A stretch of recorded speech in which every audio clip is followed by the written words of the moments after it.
Para conseguir dinheiro, você deve se tornar uma empresa. Muitas empresas são bem-sucedidas e já ganharam milhões, sendo com ideias novas ou fazendo algo diferente. Mas o que todas têm em comum é a gestão dos seus negócios. Se pensarmos nas maiores empresas do país, listadas na Bolsa de Valores, e são obrigadas a apresentar seus resultados trimestralmente e anual, onde se relata como a empresa está financeiramente, qual a sua receita, quais os seus custos, despesas e dívidas, impostos e, se estiver dando lucro, pode distribuir dividendos a seus acionistas. E esse é o propósito da maioria das empresas, gerar lucro. Empresas pequenas também têm que ter uma ótima gestão, pois podem se perder nos números, e ao invés de estar dando lucro, pode estar dando prejuízo. Como uma padaria, o padeiro dono não deve saber somente de fazer pão. Se ele não souber o custo do trigo, do fermento e da energia elétrica, pode estar vendendo o pãozinho muito barato e tendo prejuízo. E pode ser o melhor padeiro da cidade. Se não der lucro, vai falir. Tá, mas Odi, o que eu tenho a ver com isso? Eu quero saber como ganhar o meu milhão.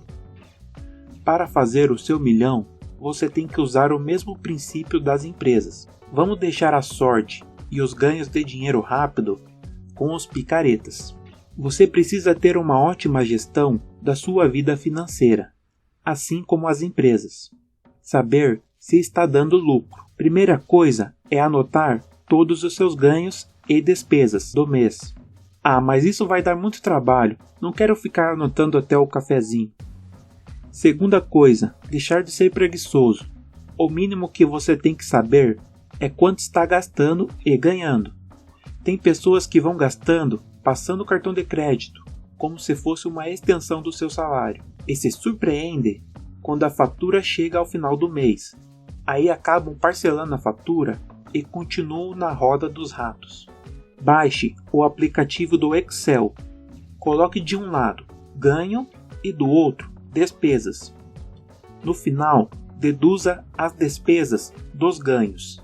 Tem que estar sobrando algo, dando lucro. Se estiver negativo, você está a caminho da falência. Você se surpreenderá como o simples ato de anotar e saber onde o seu dinheiro está indo te faz economizar. Você pode cortar algumas despesas, como assinatura que nem usa, ou pode notar que precisa aumentar seus rendimentos, que junto com o corte de gastos desnecessários te faz ter os maiores lucros. Saber quanto ganha por hora te faz economizar. Na hora de um gasto, calculando quanto tempo tem que trabalhar para adquirir aquele passivo. Vamos pegar um exemplo de uma pessoa assalariada. Ela ganha 3.000 por mês, sua receita bruta. Não importa o valor do salário, o princípio é o mesmo para qualquer renda. Esse é só um exemplo. Desses 3.000, 150 para o seu sócio, o governo, de imposto, e 300 INSS, a maior pirâmide do Brasil. Sobra 250, tua receita líquida. Você tem uma dívida de um empréstimo que fez para comprar um celular e disse: "Ah, é pouquinho por mês. Eu parcelo e nem vejo que estou pagando. Cabe no bolso." Com juros de 4% ao mês, que foi negociada em 12 parcelas. O poder dos juros composto está contra você. Esse celular ainda é um passivo. A dívida corrói seu patrimônio, mais do que a inflação. Comprado só para impressionar os outros. Não te traz retorno nenhum financeiramente. Tabela da despesa. Menos 400. Menos 900 reais vão para um financiamento de uma casa. Dessa vez, você foi até esperto. Aproveitou que os juros estavam baixos e comprou seu imóvel, com juros de 6% ao ano. Mesmo assim, passivo e tabela da despesa. Essa conversa, se vale a pena morar de aluguel e tal, é outra história. Menos 400 para o carro financiado. Juros 1,5% ao mês. até que é um ativo, pois te leva da faculdade e trabalho, economiza tempo e às vezes faz uma renda com um app de motorista, uma segunda renda. Vai para a tabela de custo, menos 550 para a faculdade. Ah, entendi, ele está jogando dinheiro fora, ninguém precisa mais fazer faculdade. Veja os homens mais ricos. Meu amigo, se comparar com essas pessoas não faz sentido. Eles largaram as melhores faculdades do mundo, porque tinham grandes ideias, não uma esquina para virar trader da bolsa. A faculdade vai para a tabela de custo. Mas despesa e custo não são a mesma coisa? Ambos tiram dinheiro do seu caixa. Porém, despesa é o que não traz retorno financeiro. Custo é algo que se está colocando dinheiro esperando um retorno no futuro, como um curso, um livro, uma palestra. Você não terá retorno na hora, mas agregará para o futuro. Quando você é jovem ou um adulto, tem que aumentar o seu salário a cada ano, se capacitando. A faculdade ainda é importante. E não, ela não garante um aumento de salário, mas abre caminho para tal. Como disse, não precisa ser faculdade, pode ser um curso de idioma, um profissionalizante que vai te garantir um aumento na área que você já atua. O importante é aumentar a sua renda quando o seu patrimônio ainda é pequeno. Algumas pessoas querem ganhos rápidos na bolsa de valores, virar trader ou até mesmo um investidor. Você precisa ter um certo nível de patrimônio. Do que adianta ter 5.000 investido, todo o seu patrimônio, ser o melhor investidor e ter um retorno de 500% no mês? Virou 25.000, não mudou a sua vida, não te deu liberdade financeira e com certeza você correu um risco para este tipo de retorno. E provavelmente não funcionará por uma segunda, terceira vez, te levando ao risco da ruína. Muitas empresas investem em vários negócios e diversificam. Se até elas que são sólidas fazem isso, imagine você colocando todo o seu patrimônio à mercê do mercado. Afinal, todo investimento pode te dar altos ganhos, mas pode te dar altos prejuízos. Menos 450 de lazer. Para a tabela de despesa. Esses são os seus gastos fixos. Sobra 250. Esse será o seu lucro líquido. Você estaria com uma margem líquida de 8,37%, sendo que de 3.000 bruto sobrou 250, que vai para o caixa da empresa, não para torrar com qualquer outra coisa desnecessária. 250 que começará a construir seu patrimônio para chegar ao primeiro 1 milhão. Ah, vai demorar muito. Vai. Você precisa melhorar a empresa. Primeira coisa é pedir um aumento. Parece bobagem, mas muita gente tem medo de pedir um aumento. Se você conhece sua capacidade, está resolvendo problemas e acha que deveria ganhar mais, pode pedir um aumento. Se não for concedido, seu supervisor dará os motivos e feedback. Segundo, fazer mais renda extra. Todos temos capacidade de fazer algo fora do habitual. Terceiro, cortar os gastos desnecessários. Deixar de sair todo final de semana, parar de fumar ou beber, ou qualquer outro tipo de vício. Depois de 12 meses, você terminou a faculdade, terminou de pagar a dívida, ganhou aquele aumento que queria, pois se especializou na sua área. Arrumou uma terceira fonte de renda, fez uma reserva de emergência, com aquele caixa de 250 todo mês guardado. Melhorou a margem da empresa. Agora ganha 3.600 bruto, 200 do governo, 350 INSS. Eles também querem um pedaço do aumento.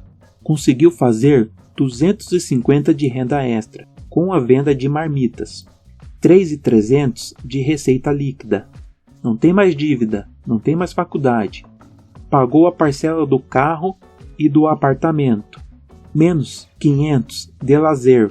Aumentou, pois estava ganhando mais. Teu lucro líquido foi para 1.500, com uma margem de 38%. Agora, tu já está com caixa robusto. O caixa e uma reserva de emergência é extremamente importante, seja para as pessoas ou empresas. Veja a crise atual.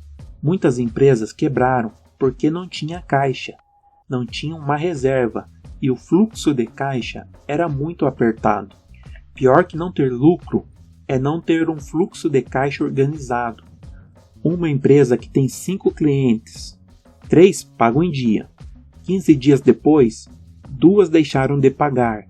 E a empresa contava com esse dinheiro para comprar matéria-prima e fornecer produto para as 3 primeiras que pagaram em dia. Sem dinheiro em caixa para comprar a matéria-prima, ela se vê em uma situação delicada, pois contava com as empresas que deixaram de pagar pelos produtos. E muitas vezes as empresas não agiram por má fé, porém um efeito cascata, quando se desencadeia uma crise. Do seu caixa, uma parte vai para diversificar, igual uma empresa faz, formando mais algumas fontes de renda. Pode investir em ações brasileiras e fundos imobiliários, que garantem um dividendo. Como você está na fase de acumulação, reinveste eles, comprando mais ações e fundos imobiliários. Conforme vai passando o tempo, com seu patrimônio estruturado, pode investir no exterior, diversificando em dólar. Afinal, estamos no Brasil e a cada dia o real vale menos. Você tem a oportunidade de fazer um curso de culinária, que vai consumir um pouco de caixa, mas é uma excelente oportunidade de aumentar a sua renda. E como você já sabe, quando uma empresa consome caixa para investir em algo que trará um retorno financeiro, isso é considerado custo. Se for algum bem que trará retorno, como comprar um equipamento utilizando-se caixa, chama-se capex.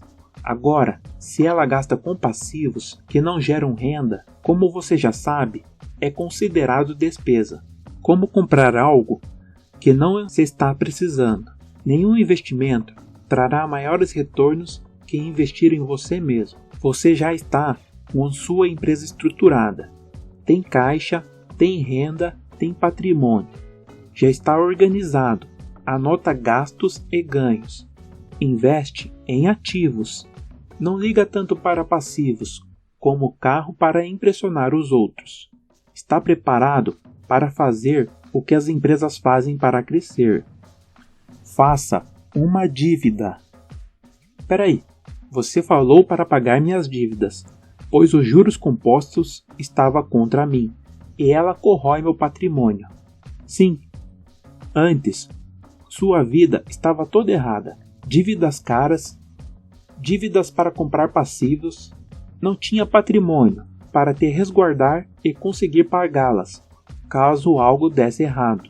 Não estou falando para fazer dívidas sem propósito. Às vezes aparece uma oportunidade à sua frente.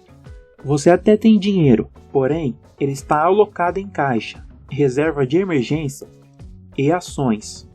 Você já tem um patrimônio e cada parte dele está alocado para um objetivo, e você não quer tirar o dinheiro de um lugar para colocar em outro. Assim nasce a dívida, diante de uma oportunidade. Hoje, se você tem um patrimônio, pode pegar um empréstimo com taxas mais baixas, ou dar um imóvel como garantia do empréstimo, conseguindo taxas menores do que as praticadas pelo mercado. Mas mesmo assim, eu vou pagar juros. Claro, ninguém empresta dinheiro de graça. Todo mundo está atrás de retorno financeiro. E o banco não é diferente. Até porque o banco é só um intermediário. Ele pega dinheiro de outra pessoa, coloca uma taxa em cima e te empresta. Ele pode fazer isso inúmeras vezes. Mas preste atenção. Isso só deve ser feito quando a dívida não comprometer mais que 10% do seu patrimônio. Você vai usar esse empréstimo para investir em um negócio ou qualquer outra coisa que te dê um retorno financeiro, que você consiga pagar o empréstimo, os juros e sobre um lucro para você. Ter certeza do investimento, ter estudado a oportunidade e ter quase certeza do retorno. Quase, porque nenhum negócio é garantido. Por isso, você só vai fazer uma dívida que represente no máximo 10% do seu patrimônio. Se der errado, e pode, não vai comprometer seu patrimônio, mas dando certo, pode elevá-lo, usando o dinheiro de terceiros, igual as maiores empresas fazem. A maioria das empresas tem dívidas, sem falar nos países que têm dívidas maiores que o PIB, como os Estados Unidos. Porém, eles são o lugar mais seguro e quase certo de pagá-las, e por isso conseguem as menores taxas, que não é o seu caso. Mesmo já tendo um patrimônio ou dando um imóvel como garantia, você não vai conseguir taxas tão baixas quanto as empresas da bolsa. Por isso, tem que estudar o retorno que seu investimento trará, analisar os riscos, quanto tempo vai pagar essa dívida. O ideal é que o seu próprio trabalho dê conta de pagar as parcelas. Inclusive, nunca faça uma dívida quando você não passou nem do tempo de experiência na empresa. Essa é a maior burrice das pessoas. Alguns meses atrás, eu fiz uma dívida. Estava diante de uma oportunidade. Tinha dinheiro no banco, mas usaria a reserva de emergência e ficaria sem nenhum recurso para eventuais necessidades. Tinha um empréstimo com taxas baixas. Consegui essas taxas, pois tinha alguns investimentos em renda fixa neste banco. Deixei tais investimentos como garantia. Parcelei a dívida em um valor que só com o meu salário desse conta de pagar a parcela. Peguei a grana e investi na oportunidade, sabendo dos riscos. Depois de 5 meses, se mostrou uma ótima decisão. Claro, ainda estou pagando pela dívida, mas já tive o retorno esperado. Às vezes, o retorno demora. O importante é saber dos riscos e ter garantias que essa dívida não te tire do jogo e não consuma seus lucros. Não estou falando que você é obrigado a fazer isso. É somente um caminho. Se você está feliz com seus rendimentos e patrimônio e tem medo, não faça. A gestão do seu patrimônio passa pelo controle do fluxo do dinheiro. Importante ter uma planilha e acompanhar o ROI e o ROIC. O ROI seria quanto lucro você é capaz de gerar pelo seu próprio esforço, pelo seu trabalho. O ROIC seria o retorno sobre o capital investido de terceiros, como uma dívida, desde que ela seja um ativo. Tem vários aplicativos que organizam seu patrimônio, mas é legal colocar os dados no Excel e ir alimentando mês a mês, e ver seu patrimônio crescendo. É assim que o dinheiro vem, e você consegue chegar ao primeiro 1 milhão. Não será um caminho fácil, nem rápido, quando você estiver bem habituado e fazendo uma boa gestão da sua própria vida, a sua empresa, e se quiser, pode partir para uma segunda fase, outra empresa, agora legal, de verdade. Pode ser a terceira renda que fazia com marmita e começou a gostar. Pode fazer dela a sua primeira renda, abrindo um restaurante ou algo do tipo. Nenhum investimento trará mais retorno que empreender, independente da sua renda, da sua situação financeira. Se você seguir esses passos, gastar menos que ganha, adquirir ativos, investir em conhecimento, fazer dívidas somente para adquirir ativos, aumentar sua renda, fazer o dinheiro trabalhar para você ao invés de você trabalhar para ele, inevitavelmente você será rico. E quando você chegar ao primeiro 1 milhão ou à independência financeira, pode usar os rendimentos deles para comprar passivos. Sem culpa, pode parecer que vai demorar, mas quando você dar o primeiro passo, muda pequenos hábitos que desencadeia outros, tira crenças limitantes, começa a ter ideias de rendas e de negócios, pode ver que seu patrimônio cresce rapidamente, pelo simples fato de desejar e agir. Obrigado por assistir, e não se esqueça, o próximo vídeo será o melhor.